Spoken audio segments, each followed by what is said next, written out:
BCS পরীক্ষা দিবেন এবং আপনার অবশ্যই একটা বিষয় জানতে হবে, সেটা হচ্ছে আপনার হাতে সময় কতটুকু রয়েছে।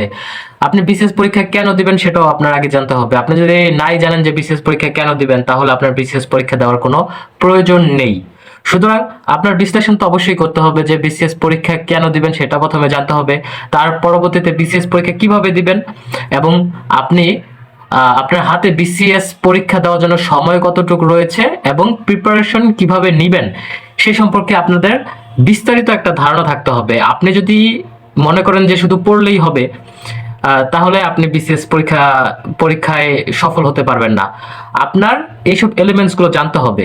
যদি না জানেন তাহলে আপনি হচ্ছে, আপনার তো রোড ম্যাপ নাই, আপনার গাইডলাইন নাই, আপনি যতই পড়েন কোনো লাভ নেই। আপনি প্রচুর ভালো স্টুডেন্ট, আপনি মেধাবী স্টুডেন্ট, কিন্তু আপনি পড়াশোনার মধ্যে শৃঙ্খলা রাখছেন না।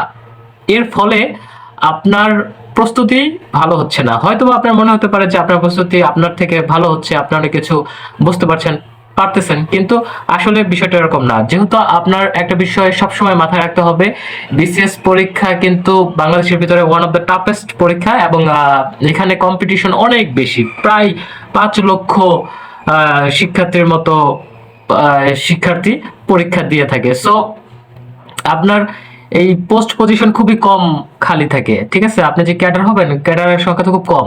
সো আপনি যে সেই কম্পিটিশনের মধ্যে এবং আপনি যে সেই রেঞ্জের মধ্যে একজন, সেই রকম আপনাকে তৈরি করতে হবে। সেই জন্য আপনার বাকি সবার থেকে আলাদা হতে হবে। তো বাকি সবার থেকে আলাদা হওয়ার জন্য বাকি সবাই যা করে সে তা তো করতেই হবে, এবং তার থেকে বেশি কি করতে পারেন সেই বিষয়গুলো আপনার দেখতে হবে। আপনার হাতে, আপনি যদি 47 বিসিএস ধরতে চান, তাহলে আপনার হাতে মোটা মোটা আপনার সময় আছে হচ্ছে প্রায় 3 থেকে 4 মাস।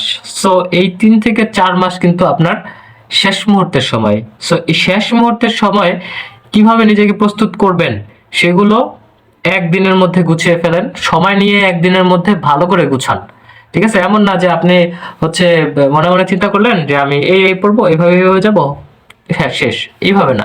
আপনি পুরো একটা সময় দেন, একটা সময় দিয়ে খাতা কলম নিয়ে বসেন, বসে রুটিন করেন, বা কি কি পড়বেন সেগুলো লেখেন, কতদিন সময় নেবেন এক একটা টপিক্সের জন্য তা লিখেন, এবং কোন সময় পড়বেন, এবং আপনার হচ্ছে ঘুমাবেন কতটুক, তারপর হচ্ছে বাকি সব কাজকর্মের জন্য কতটুকু সময় দিবেন, যেমন খাওয়া দাওয়া এগুলোর জন্য, এবং পড়াশোনার জন্য কতটুকু সময় দিবেন, এগুলো দেখুন এখনই।